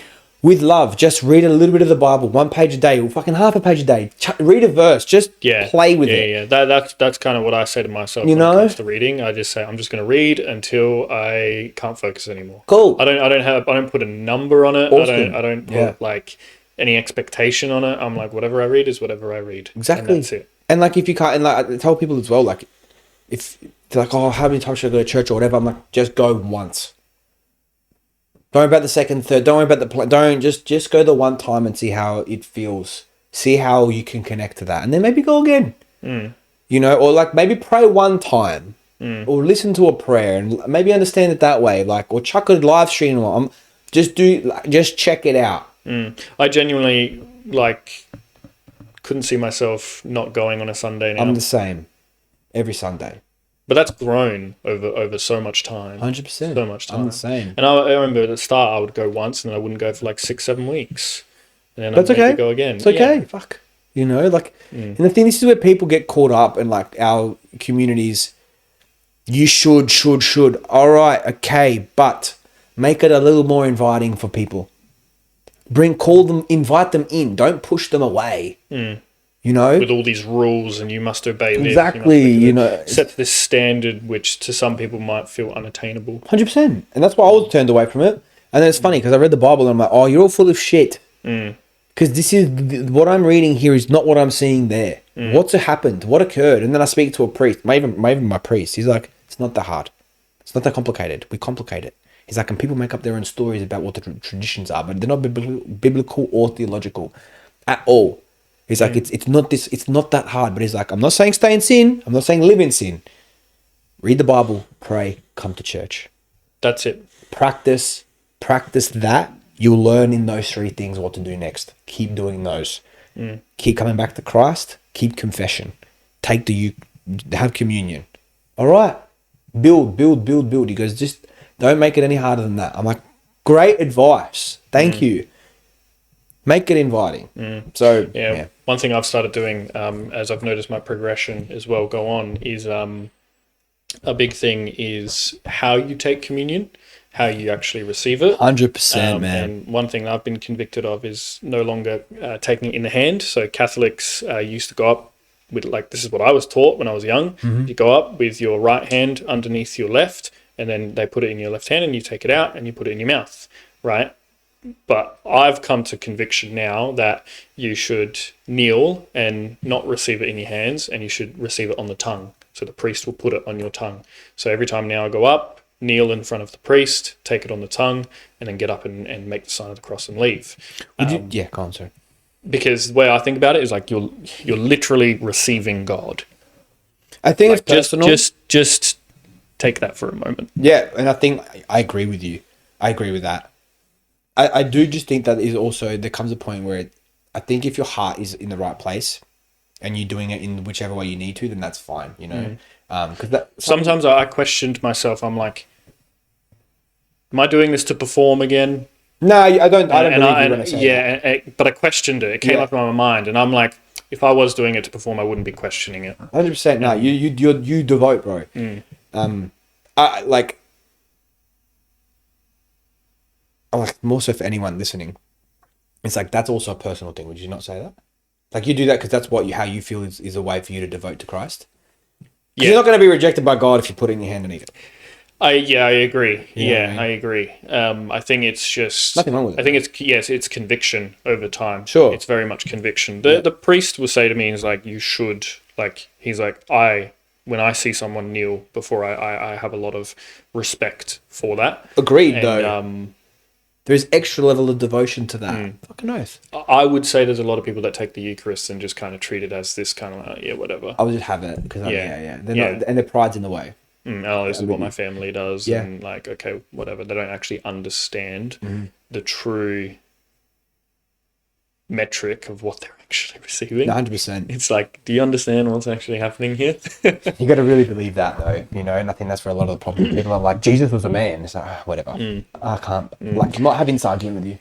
You know, my priest explained it to me like this. He said, you should always, if you are in a state of mortal sin, you should always go to confession before receiving the communion. Sure. And it kind of scared me when he said, if you don't, and you know that you're in a state of mortal sin, and you do receive the Eucharist, you are literally turning Christ's judgment in on yourself, because you are in a state of you're sacrilegious.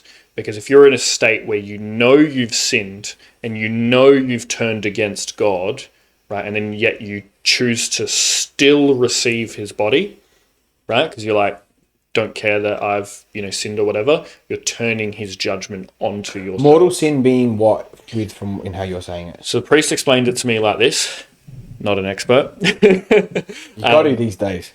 Priest explained it to me like this. Anything which you know is a sin, and you openly and willingly walk into it. So you're about to do it, and you know you're about to do it, and you know it's a sin, and you choose to do it anyway. that is a mortal sin because you have willingly chosen to go against God. Anything which is not a mortal sin would be something like, So is that porn? Like if you like watch porn and like yeah, have yeah, a tug? yeah, definitely. That would be Very an interesting, example. because Yeah. I'd like to know how that works within like the Orthodox faith as well. I'd like to know. I'm curious because I've had a situation where I was like, Father, I've done something bad.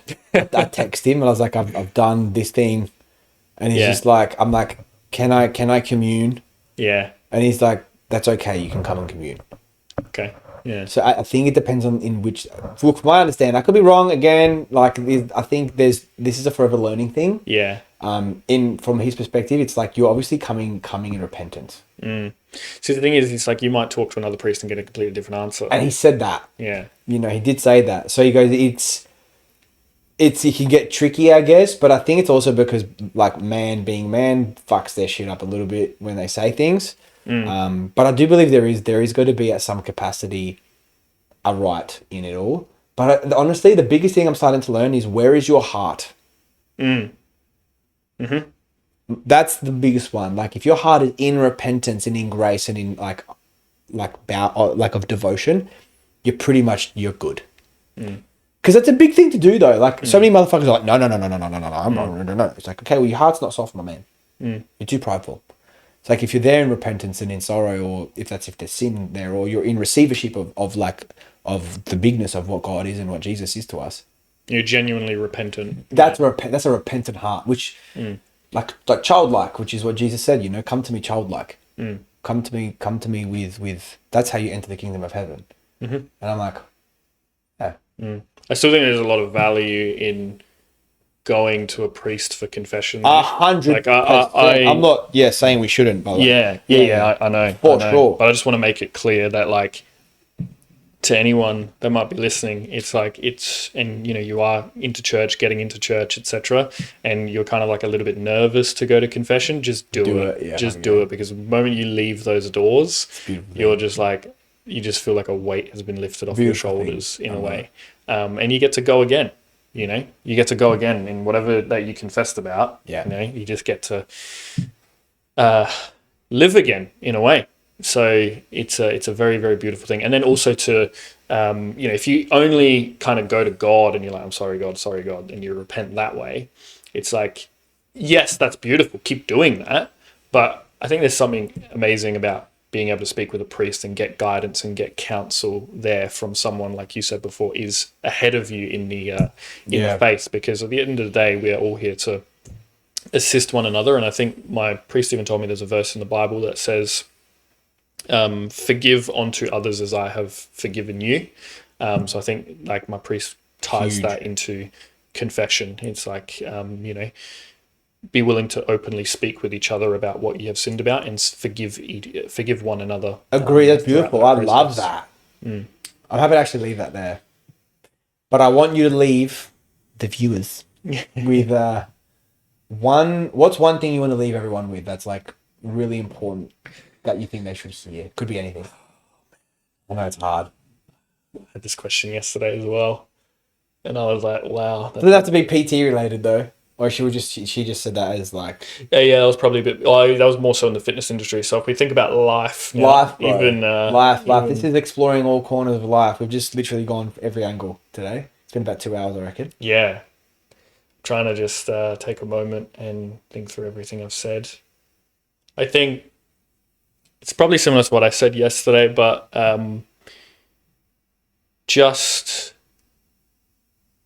And you know, some people might look at me and be like, easy for you to say, but I think like just keep believing that, you know, the next thing could be it, and just, you know, ask for help or ask for assistance or ask for, you know, support in a way. Stop trying to do everything on your own as well. Like, you don't have to do it on your own, and you don't want to do it on your own either. Like, it's way better with guidance and support in whatever field that is, whether that's, you know, you want to be better in your relationships, you want to be better with your faith, you want to be better with your career, we want to be, whatever it is, business, I don't care. Just do it with other people, ask for help, ask for support. You don't have to be alone in whatever you're doing, and yeah, just keep believing. Bro. Thank you, my You're boy. Thank you, bro. Thank you for having me. The connection on that is wild. We've had a few good ones recently. That was wild.